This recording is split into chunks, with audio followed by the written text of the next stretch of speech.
Oi, pessoal, tudo bem? Hoje eu vou contar para vocês uma experiência muito negativa que eu tive no Hospital São Cristóvão e do convênio São Cristóvão. Eu me sinto na obrigação de contar para vocês, como tudo o que eu conto para vocês, empresas, produtos e serviços que eu recomendo, eu vou contar a minha experiência com o São Cristóvão. Tudo começou, eu não tinha convênio, eu sou da Moca, então eu quis um convênio que fosse aqui da minha casa, que atendesse hospitais para cá, só para quando eu tivesse minhas crises de sinusite, porque eu nunca fico doente, nunca, assim, nunca, anos e anos e anos sem precisar ir ao médico, sem ter alguma doença, nada. Esporadicamente eu vou e faço exames no particular, ver como é que tá tudo certo e prossigo sem convênio. Só que eu tava tendo muitas dores de cabeça, que estavam me tirando assim do sério por causa da sinusite, passando muito mal. Aí eu falei, pelo amor de Deus, eu tenho que fazer um plano de saúde para eu poder correr pro hospital para tomar uma medicação quando eu tiver com muita dor, mais pra frente, quem sabe, fazer uma cirurgia de sinusite para poder me curar disso. Esse foi o intuito só, por isso que eu peguei esse plano que não atende grandes hospitais, mas que me atendia aqui perto de casa. O que aconteceu em março desse ano de 2020, eu fiquei muito doente, assim, eu fiquei com muita febre. A Bela, minha filha, ficou com muita febre um dia, do nada ela ficou caidinha e deu muita febre nela. No dia seguinte fui eu, que fiquei assim muito debilitada, com muita febre. Eu senti uma coisa assim no corpo, uma dor no corpo que eu nunca senti. Eu tava tendo alguma coisa que eu não sabia o que era. Tava muito mal. Ela ficou num dia. No dia seguinte que eu fiquei, ela tava bem. Então, o que eu fiz? Eu fui pro hospital, fui pro São Cristóvão. Chegando lá, lotado, acho que foi dia 10 de março, já se falava bastante sobre coronavírus aqui no Brasil, não tinha acho que nenhuma morte ainda, mas já tinha um caso grave e se falava muito de coronavírus. E assim, o hospital lotado, pessoas umas próximas a outras, lotado o hospital de verdade, pronto-socorro, e mesmo eu com febre, eu tava com 39 e alguma coisa, fiquei esperando normal lá, sem urgência, nada, sem isolamento, normal. Aí chegou no patético. Aí cheguei na consulta, falei, né, dos meus sintomas e que por acaso eram idênticos aos sintomas do coronavírus. Eu falei, eu tô com muita dor no corpo, eu tô com muita febre, tô com tosse, sintomas de coronavírus. Eu ainda falei pro cara assim, né? Minha mãe até está suspeitando de coronavírus, H1N1. Ele falou, ah, nada a ver. O médico falou isso. E aí ele falou assim, os sintomas que você tá me descrevendo, eles são muito compatíveis a rotavírus. Então, você tá com rotavírus, eu vou te indicar pra uma medicação. Aí eu já fiquei assim, né? Como é que esse cara de olhar os meus sintomas, de eu falar os sintomas, ele me diagnosticou com rotavírus, sendo que eu nem sei quais são os sintomas de rotavírus, sendo que os sintomas que eu tava alegando eram idênticos a H1N1 e coronavírus. E por que eu tava tão ligada nisso? Porque a H1N1 tinha sido a última grande pandemia e o coronavírus estava iniciando aqui no Brasil, então eu tava realmente preocupada. E aí ele falou que ele me diagnosticou com rotavírus e me indicou lá pra sala de medicação. Tô há um tempão aqui. O médico disse que eu tenho rotavírus, que provavelmente a Bela pegou. Que é uma sala assim precária, é lotado de gente, sem higienização nenhuma, as cadeiras uma pessoa levanta, a outra senta direto assim, sem limpeza, sem nada. E eu ali com a Bela no colo, com a minha filha no colo, assim, eu tava muito debilitada, muito, muito, muito, muito mal. Fiquei um tempão esperando ali, até que me indicaram pra um outro lugar. Disseram assim, você vai ter que tomar injeção. E não é aqui, é num outro lugar. Gente, eu com a Bela no colo. Eu sentei, era um lugar assim, era um corredor pra esperar. Tinha um monte de pessoa em pé, porque não tinha mais cadeira pra sentar. E eu ali muito, muito, muito tempo. As pessoas chegavam depois de mim, eram chamadas, eu não tinha nem força pra reclamar. Eu falei, escuta, além de eu já estar aqui antes, eu tô com uma criança de colo, tô passando muito mal. Aí eu cheguei na salinha, ele esperando muito tempo. Aí chegou na salinha, uma sala apertada, que você tem que entrar pra fechar a porta, assim, tipo, e eu tava com muito nojo, porque tava se falando muito de coronavírus quando eu não parei de falar. E aí eu falei pro cara assim, olha, eu não posso tomar injeção no glúteo porque eu tenho prótese, tem que ser na perna. Ele começou a rir assim, ah... Aí eu tive que abaixar a calça e sentar ali na cadeira, tipo, encostar, assim, meu corpo, sentar na cadeira onde tinha acabado de sentar. E eu sempre fui muito nojentinha com essas coisas, né? E fiquei assim, muito pé da vida com isso, sabe? De não ter. Tipo, alguém tinha acabado de sentar ali, eu tive que sentar e encostar meu corpo ali, sem higienização. Eu saio dali, passando muito mal, e me mandam pra uma outra salinha pra eu ficar esperando. Só que, meu, eu tava com muito nojo de tudo aquilo, porque eu via as pessoas se levantando e outras indo no mesmo leito, sabe? Sem limpeza, sem nada. E fiquei indignada. Bom, fui embora do hospital, continuei passando mal, continuei com a minha febre, agora com o agravante da dor na perna, porque a injeção doeu muito. Gente, eu fiquei com essa dor só pulando, assim, alguns meses pra frente. Fiquei com essa dor na perna uns 2 meses dessa aplicação desse cara. Mas tá bom. Dia seguinte, eu acordei muito mal e a Bela acordou com 39 muito de febre, mole, mole, mole. Só que o convênio dela é um convênio decente, atende o Albert Einstein. Levei ela no Albert Einstein. Imediatamente, quando eu falei os sintomas, isolaram a gente. Estamos no dia 11 de março, um dia depois do dia 10, que o cara me diagnosticou com rotavírus no São Cristóvão. O cara isolou a gente. E ele falou assim, olha, a gente tem algumas suspeitas. Só tinha coronavírus aqui no Brasil quem tinha viajado pra fora. Eles até perguntavam, assim que você chegou no Einstein, você já tem que colocar uma máscara. Eles disponibilizaram a máscara pra você colocar e perguntaram se você havia viajado pra fora. No São Cristóvão, não, pessoas amontoadas, eles nem aí com a hora do Brasil. Aí isolaram a gente, aí o cara perguntou tudo, super preocupado. Ele falou assim, olha, nós vamos fazer um exame de influenza, porque é mais provável que seja influenza H1N1 do que coronavírus. Então vamos começar com o exame de influenza e em seguida a gente faz coronavírus. E enquanto a gente esperava o exame, não precisa nem falar, a gente tá comparando, né? Alhos com bugalhos. Aí, tipo, colocaram a gente num leito e alimentaram e colocaram desenho, higienizaram tudo. E, nossa, uma atenção que não preciso nem tecer elogios para o Albert Einstein, né? Mas tudo bem, é o oposto do São Cristóvão de verdade. Chegou a comidinha da Dona Bela, vamos ver o que tem aqui. Meu Deus, que delícia. Aí, em poucos minutos chegou o diagnóstico, estávamos infectadas com H1N1, passaram a gente para um outro leito isolado, tal, com todo respeito, cuidado.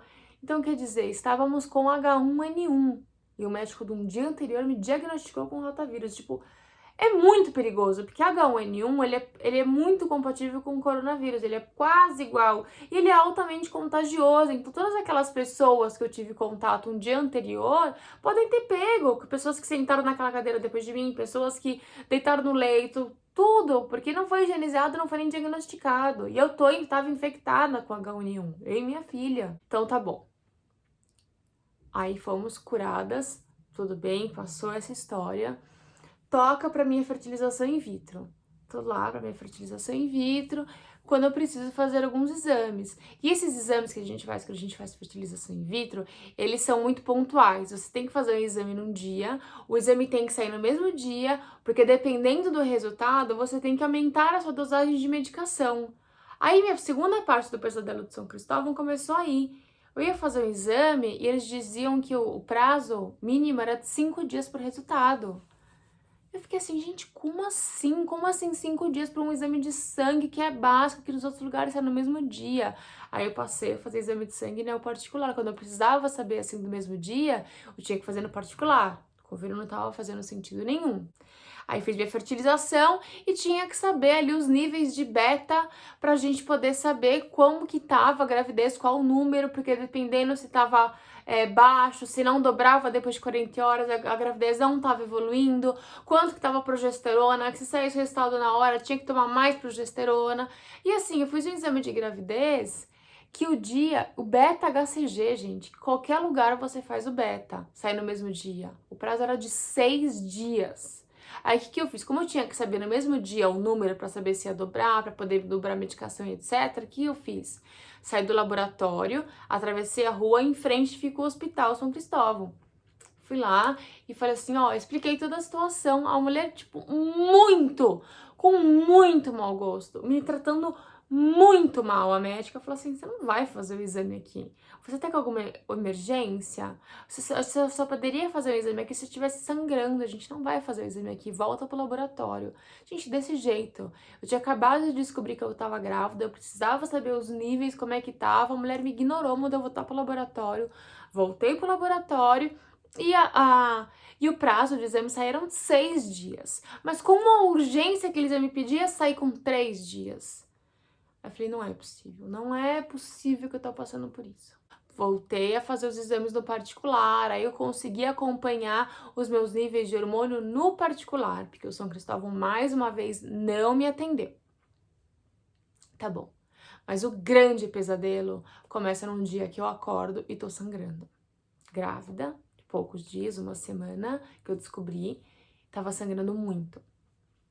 Fui pro hospital, São Cristóvão. Chego lá, na maternidade, pronto-socorro de uma maternidade lotada. Eu chego, eu não conseguia nem falar, eu tava desnorteada, branca.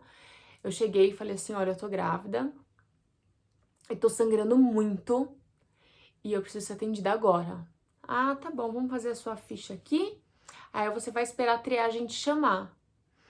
Sabe quando você tá sem muito vocabulário, quando você não tá nem acreditando, aí falava assim, olha, eu tô sangrando muito, eu preciso ser atendida agora. Tá bom, você vai ser atendida, espera a triagem te chamar. Aí eu esperei a triagem me chamar. Enquanto a triagem não me chamou, eu tive que ir no banheiro trocar o papel, porque eu tava sangrando muito 3 vezes. Ia, esperava, ia, esperava, ia, esperava. Aí eu reclamava, a triagem vai te chamar. Aí a triagem me chamou. Aí eu sentei lá e falei, eu estou grávida, acordei sangrando muito, só enquanto você me chamou, eu tive que trocar o papel 3 vezes. Ela, você tá de papel, você nem tá de absorvente? Falei, não, eu tava grávida, eu não preciso de absorvente quando eu tô grávida, eu não comprei. Ah, então o sangramento nem tá tão forte assim? Eu falei, eu não paro de trocar o papel, eu não tinha absorvente em casa, eu tô trocando sem parar. Lá, tá, vamos medir aqui a sua pressão. Aí eu falei, não, ela não tá fazendo isso. Ela mediu minha pressão, vamos ver a sua temperatura, como é que tá?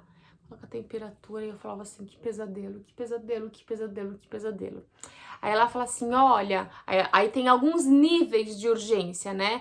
Tem a bolinha verde, que não é urgência nenhuma, tem a bolinha amarela, que você é chamada depois de mais de 30 minutos, tem a bolinha laranja, que você é chamada em 10 minutos, e tem a bolinha vermelha, que é uma urgência, que você é chamada imediatamente.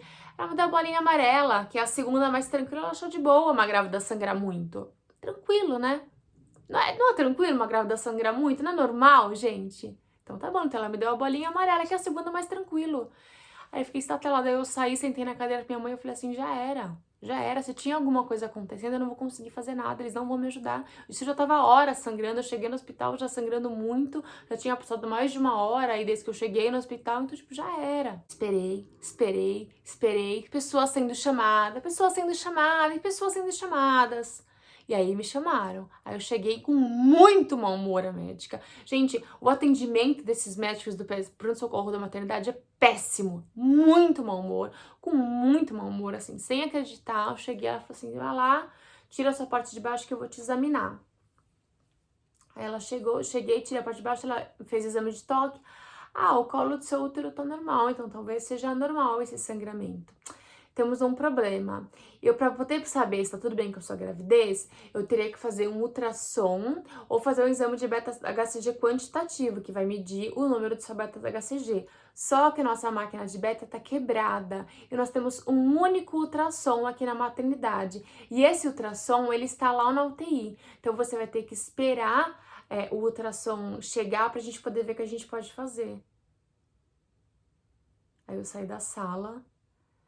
E assim, eu falando pra você que eu tava assim, sem acreditar, porque era um grande pesadelo, porque eu já sabia o que tinha acontecido, eu já sabia que a gravidez tinha parado, que eu tava perdendo, e eu não tava acreditando no atendimento, eu não tava acreditando que eu não tava sendo atendida, que eu não tava conseguindo ver o que tava acontecendo de fato comigo. Aí saí, e aí sentei pra esperar. 10, 20, 30, 40, 50, mais de uma hora. Aí eu levantei e falei, pelo amor de Deus, eu tô na maior urgência que uma grávida pode ter. Eu estou grávida, eu tô sangrando muito, estão saindo coágulos no meu papel. Eu preciso ser atendida. Eu preciso saber o que tá acontecendo. Eu preciso de um ultrassom. Eu preciso de um exame. Vocês têm que me ajudar. Aí a mulher falou a mesma coisa. Nós temos um único ultrassom no hospital e o hospital tá na UTI. A gente precisa acabar os procedimentos da UTI para poder verificar você. Aí, gente, depois de muito tempo, depois de muitas horas, eu tive que esperar os procedimentos da UTI acabarem, porque tava lá pra esperar. Aí me chamaram, e aí eu fui entrar com a minha mãe e disseram assim, não, você tem que entrar sozinha. Aí eu falei assim, por favor, é minha mãe, eu tô sangrando, por favor. Devido aos protocolos da pandemia, você tem que entrar sozinha. Aí eu achei tão insensível, tão nojenta, mas não vamos também discutir um pouco, porque pode ser muito mais seguro eu entrar sem minha mãe. Tipo, é muita insensibilidade. Tudo bem. Eu deitei, tirei minha roupa toda, tirei minha parte de baixo, deitei. Gente, foi uma coisa tão nojenta o que aconteceu aí, tão absurda, que tipo assim, eu não posso nem comparar o SUS, porque o SUS do Brasil é maravilhoso. Então isso é muito pior do que eu poderia falar do SUS. A mulher mandou eu me deitar, eu mesma, não tinha aqueles apoiadores de perna que a gente tá acostumado, que já vai fazer um ultrassom transvaginal. Ela mandou eu colocar os meus pés próximos às minhas nádegas, eu mesma colocar bem próxima e eu me enfiar o ultrassom transvaginal.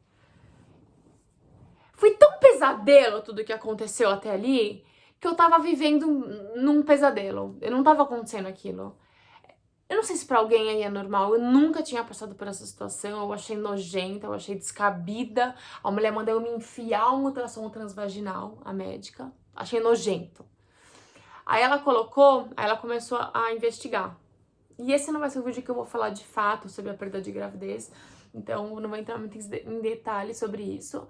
Aí ela só olhava e falava assim, olha, eu não tenho saco gestacional, eu só vejo muito sangue, então pelo que eu vejo aqui, você não tá grávida. Aí eu tava com máscara, né, por causa da pandemia, dos protocolos, aí eu tava deitada aqui, ela longe de mim, porque ela tava sentada. Aí eu peguei a máscara assim, tirei e precisei respirar. Ela falou assim, põe a sua máscara, senão eu não vou continuar te falando. Eu olhei pra cara dela, assim, já tava chorando. Eu só tirei pra... Sabe assim? Tinha acabado de saber que eu tava abortando. Aí eu olhei pra cara dela sem acreditar, coloquei a máscara, assim. E eu não consigo ver, porque aquelas máquinas não é um ultrassom normal. É um ultrassom que só ela via, não conseguia nem ver o que tava acontecendo. Aí eu falei, você tem certeza? Eu posso ver? Ela falou, não, tenho certeza. Tenho certeza, só vejo sangue aqui dentro. Aí eu fui no banheiro, me troquei e saí. E aí falei com o meu médico, né? Mostrei o ultrassom. Ele falou, Tarine, eu preciso do seu exame de sangue. Mesmo com esse ultrassom sem nada, eu preciso ver o exame de sangue. Porque está muito no início da gestação. Faz uma semana que a gente descobriu. Pode ser que o saco gestacional não esteja sendo visualizado. Eu só consigo te afirmar que de fato não tá acontecendo nada, que você tá em aborto, se eu ver o seu exame de sangue, você precisa fazer. Tipo, até ele ficou indignado, como que um pronto-socorro da maternidade não tem um beta-HCG, gente? Aí a gente saiu, eu falei, mãe, vamos embora, mãe, pelo amor de Deus, vamos embora. E minha mãe com aquele instinto maternal, tipo, indignada, não, vamos resolver, você tem que fazer esse exame, vamos resolver. Minha mãe foi até o saco do São Cristóvão e fica por mais horas tentando resolver. A pessoa, não, nós temos vários ultrassons, não, nós temos essa máquina com certeza, fazendo aquele papo ridículo. E não, nós temos o exame, quer ver? Venha fazer o exame, nós vamos te dar o resultado logo mais. Aí me colheram o exame, aquela farra, né? Fura, não acha veia, fura, aquela farra maravilhosa do profissionalismo. E aí me furaram e falaram assim, olha, o exame vai sair hoje às 8 da noite. Eram 3 da tarde. Eu cheguei no pronto-socorro de manhã. Olha, o exame vai ficar pronto hoje às 8 da noite. Gente, para tudo. Como que um exame de urgência, de uma emergência, de um pronto-socorro fica pronto 5 horas depois? Mas até aí, para quem não tinha máquina, 5 horas já era uma grande coisa, né? Pois bem, fiz o exame, Cheguei em casa, porque com esse exame que ele me pediu do beta-HCG e da progesterona, eu conseguiria saber se o beta desse muito alto e não conseguiu se visualizar nada no ultrassom, realmente estava acontecendo um aborto completo. E se a progesterona estivesse muito baixa, então de fato foi a progesterona que baixou, enfim, a gente precisava desses exames. Então, aí eu fui embora já desolada e foi um dia pesadelo, que depois eu comento também. E às 8 da noite, obviamente, o exame não saiu. Às 9 da noite, obviamente, o exame não saiu. Às 10 não saiu, às 11 não saiu, à meia-noite não saiu. E eu fui entrando a madrugada inteira, o exame não saía. De manhã o exame não saiu, de tarde o exame não saiu. À noite do dia seguinte, 24 horas depois, o exame não saiu. O exame foi sair 2 dias depois. E realmente, de fato, eu tinha abortado, eu estava em processo de aborto. E a gente descobriu isso pelos exames de sangue, que saíram 2 dias depois. Agora, se a gente tivesse chegado no hospital, feito um exame de sangue, visto que a progesterona estava baixa, corresse para o hospital, tomasse uma injeção de progesterona, quem sabe não tinha segurado? Quem sabe? Quem sabe muito, quem sabe essa história não poderia ter sido diferente? É um pesadelo que eu passei no São Cristóvão.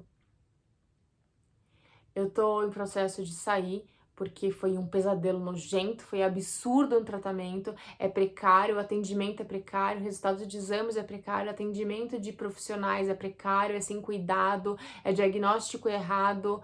O que eu passei foi horrível, eu tô muito triste, eu ainda tô desolada, eu já chorei tudo que eu tinha pra chorar. O que me dá agora é indignação, é raiva, é muita chateação, nossa, é muita tristeza. É uma lembrança de um pesadelo. Eu olho para esse lugar, eu moro aqui perto, né, da minha casa, eu vejo ele. E eu olho e me dá uma angústia, me dá uma tristeza de um lugar assim que fez eu passar o maior pesadelo da minha vida. Então esse foi o meu relato. Se você tem um relato triste com esse hospital também, me conta. Deixa seu like aqui no vídeo pra gente saber os números dessas pessoas indignadas e que já sofreram também. Vamos conversar no meu Instagram. Geralmente aqui no YouTube eu não tenho comentários, mas no meu Instagram eu tenho. Então deixa seu comentário lá e triste e infeliz história de pesadelo com o São Cristóvão, que eu daria tudo para não ter passado por isso. Tchau, pessoal.